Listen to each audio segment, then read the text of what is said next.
សួស្តីបងប្អូនថ្នាក់ទី7ទាំងអស់គ្នាចាថ្ងៃនេះបងជួបអ្នកគ្រូបន្តដែលអ្នកគ្រូប្រៀនបងមុខវិជ្ជាគណិតវិទ្យាថ្នាក់ទី7ហើយនៅក្នុងមេរៀនទី3ចំនួនគុណ relative នេះយើងបានធ្វើប្រមាណវិធីបូកដកហើយឥឡូវយើងចូលទៅប្រមាណវិធីចម្រុះអញ្ចឹងចម្រុះនឹងមានទាំងបូកដកមានទាំងគុណចែកដែរអញ្ចឹងទាំង4នេះយើងបានធ្វើហើយបូកដកក៏មានគុណចែកក៏មានអញ្ចឹងប្រមាណវិធីចម្រុះកន្លែងនេះខុសពីប្រមាណវិធីទូទៅបន្តិចដោយសារតែមានទាំងបូកដកគុណចែកអញ្ចឹងយើងបែងចែកនៅពេលដែលលំហាត់នឹងមានតែបូកដកដោយលំហាត់កយើងធ្វើពីឆ្វេងទៅស្ដាំអញ្ចឹងធ្វើពីខាងមុខនេះទៅខាងក្រោយបើសិនជាមានគុណមានចែកមានបូកដកហើយយើងត្រូវធ្វើគុណចែកមុនបូកដកយើងធ្វើតាមក្រោយអញ្ចឹងឥឡូវនេះខ្ញុំនឹងកែលំហាត់នេះដាក់ចម្លើយឲ្យតែម្ដងបើសិនជាលំហាត់នឹងត្រូវការកណនីអ្នកខ្ញុំធ្វើនៅខាងនេះអញ្ចឹងប្រមាណវិធីនៅក្នុងចំនួនគុណ relative បងត្រូវដឹងចំណុច4នេះទី1សញ្ញាបូកប៉ះជាមួយបូកចេញបូកហើយដកប៉ះជាមួយដកចេញបូកបូកដកប៉ះបូកចេញដក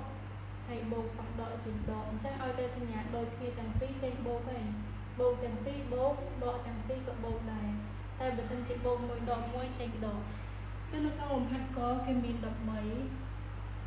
ដកជាមួយ4បូក7អញ្ចឹងធ្វើពីឆ្វេងទៅស្ដាំមក13ដក4ស្មើ9 9បូកជាមួយ7ស្មើ16អញ្ចឹងយើងអាចបូកដកចម្លើយដល់ខ្លួនឯងមិនធ្វើប្រមាណវិធីទេអញ្ចឹងបាន16លំហាត់ខមាន13ហើយខ្លួននេះមានវងកញ្ចក់តាមពិតលំហាត់កនិងខលេខតែមួយអានេះមាន13ដូចគ្នា4ដូចគ្នា7ដូចគ្នាដែរតែកន្លែងនេះគេដាក់វងកញ្ចក់ខាងលើអត់មានកញ្ចក់យើងធ្វើពីឆ្វេងទៅស្ដាំតាមលំដាប់ប៉ុន្តែបើមានវងកញ្ចក់យើងត្រូវធ្វើក្នុងវងកញ្ចក់មុនអញ្ចឹង13យើងទុកយើងធ្វើក្នុងវងកញ្ចក់មុនបើមានគ្នាដូចគ្នាដែរយើងអាចធ្វើខាងក្នុងមុនអញ្ចឹងយក4បូក7ស្មើ11អញ្ចឹង13នេះទុកសញ្ញាដកនេះទុកដែរ4បូក7 11 13ដក11សល់2អញ្ចឹងឃើញថាចម្លើយខាងលើនិងខាងក្រោមនេះខុសគ្នាខាងលើអត់មានវងកញ្ចក់យើងឃើញ16តែខាងក្រោមមានវងកញ្ចក់យើងរកឃើញចម្លើយតែ2ឯងអញ្ចឹង2ហ្នឹងអត់ដូចគ្នាទេទៅពេលមានវងកញ្ចក់ចម្លើយរបស់វាខុសពីខាងលើឯងស្មើគ្នាលំហាត់គោមានគុណទាំងពីរអានេះមានសញ្ញាដក1អញ្ចឹងយើងត្រូវធ្វើក្នុងវងកញ្ចក់មុនឬក៏ឃ្នៀបនេះមុនអញ្ចឹងលេខ5គុណជាមួយដក3ដោយសារតែប្រមាណវិធីធំរបស់វារវាង5ហើយនិង3គឺជាប្រមាណវិធីគុណកន្លែងនេះជាសញ្ញាគុណអញ្ចឹង5គុណជាមួយដក3មិនមែនធ្វើប្រមាណវិធីដកទេជាប្រមាណវិធីគុណអញ្ចឹង5គុណនឹង3 8ដង15ដោយសារតែលេខ3មានសញ្ញាដកអញ្ចឹងយើងគិតសញ្ញាតាមប្រមាណវិធីចំនួនគុណ relative របស់យើងខាងនេះលេខ5មានបូកលេខ3មានដកបូកប៉ះដកចេញដកអញ្ចឹងលេខយើងគុណសញ្ញាក៏យើងគុណដែរអញ្ចឹងបូកប៉ះដកចេញដកដកនៅខាងនេះចេញដកហើយគុណជាមួយ2អញ្ចឹងគុណជាមួយ2គុណធម្មតាអស់គ្នាហើយដោយសារតែយើងឃើញចម្លើយដក15ហើយអញ្ចឹងបក15គុណមួយ2អញ្ចឹងដំបូងយើងត្រូវធ្វើប្រមាណវិធី15គុណជាមួយ2សិនសញ្ញាដកទុកសិនអញ្ចឹង15 2ដង30ប៉ុន្តែកន្លែងនេះសញ្ញាដកលេខ2អត់មានសញ្ញាមានន័យថាវាមានសញ្ញាបូកអញ្ចឹងដកប៉ះបូកចេញដកឲ្យតែមានសញ្ញាដក1លេខទាំងពីរនឹងបានបញ្ចេញដកហើយអញ្ចឹងបើយើងគិតសញ្ញាដកប៉ះបូកចេញដកដូចគ្នាអញ្ចឹងលំហាត់គោរកឃើញចម្លើយចូលទៅលំហាត់ខ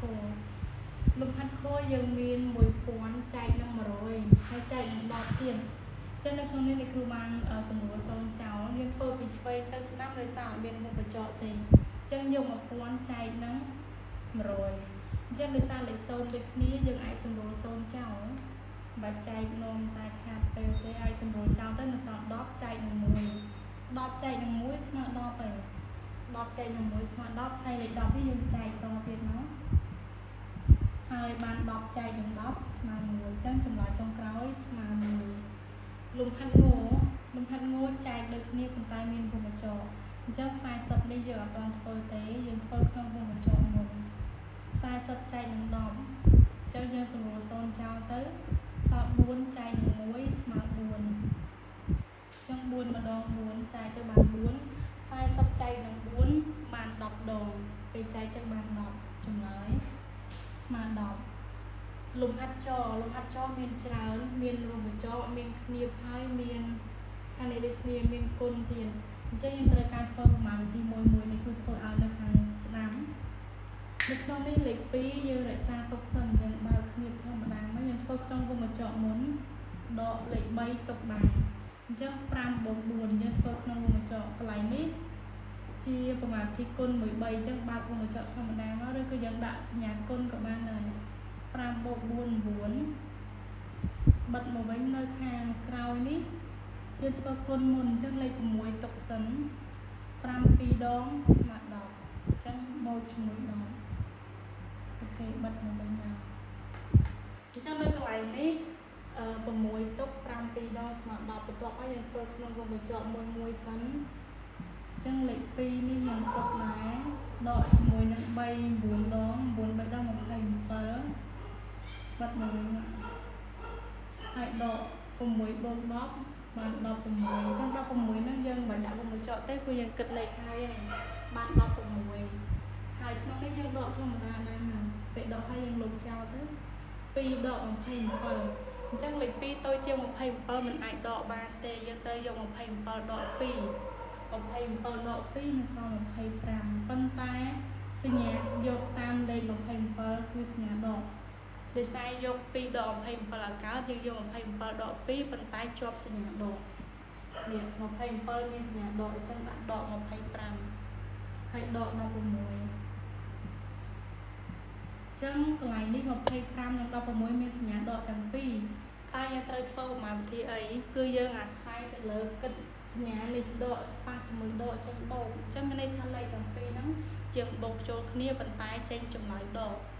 យើងបូកចូលគ្នាអញ្ចឹងយក25បូក16មកដោយសារតែដកប៉ះដកចេញបូកអញ្ចឹងយើងបូកចូលគ្នា11ត្រា1នេះ40បាន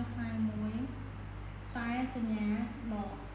ចេញចម្លើយ41ប៉ុន្តែសញ្ញាដកដោយសារខាងនេះក៏ដកអានេះក៏ដកអញ្ចឹងដកទាំងពីរចម្លើយបានដកប៉ុន្តែយើងធ្វើប្រមាណវិធីវោនឹងជាលំហាត់ចងឃើញចម្លើយដក41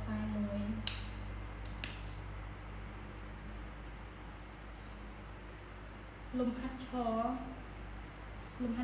មានចែកមានបូកហើយមានវងកញ្ចក់អញ្ចឹងយើងត្រូវធ្វើក្នុងវងកញ្ចក់មុនណាលេខ4ខាងមុខនេះយើងទុកសិនបើគ្នាមកលេខ4ហើយបូកជាមួយនឹង4ចែក4អញ្ចឹង4ចែក4បាន1យើងអាចចែកខ្លួនឯងបានមិនធ្វើមកវិធីទេ4ចែក9ស្មើ1អញ្ចឹងនេះដាក់ភាពនេះហើយខាងក្រៅនេះលេខ4ចឹងមានន័យថាត្រូវធ្វើក្នុងនេះមុនខាងក្រៅនេះចាំឃើញចម្លើយខាងក្នុងគុណ1 4ចឹង4បូក1ស្មើ5គុណជាមួយ4ចឹងយើងធ្វើក្នុងខាងក្នុងនោះឲ្យអស់សិនណាឃើញចម្លើយតែ1ហើយបានគុណជាមួយ4ចឹង5 4ដង20អត់មានសញ្ញាអញ្ចឹងមានន័យថាជាប្រមាណវិធីគុណឲ្យតែមានវងកញ្ចក់ចឹងលេខនៅជាប់វងកញ្ចក់ចឹងជាប្រមាណវិធីគុណចូលគ្នា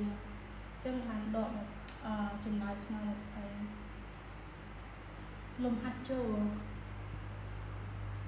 ធ្វើក្នុងវងកញ្ចក់មុនចុះដោយសារតែវងកញ្ចក់ជាប់គ្នាកន្លែងនេះជាប្រមាណវិធីគុណណាយើងអាចគិតមួយមកហើយចាំយកមកគុណចូលគ្នាធ្វើក្នុងវងកញ្ចក់សិនអញ្ចឹងអ្នកគ្រូដាក់ពីដូចគេដែរ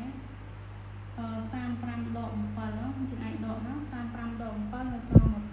28ចឹងនឹងបាន28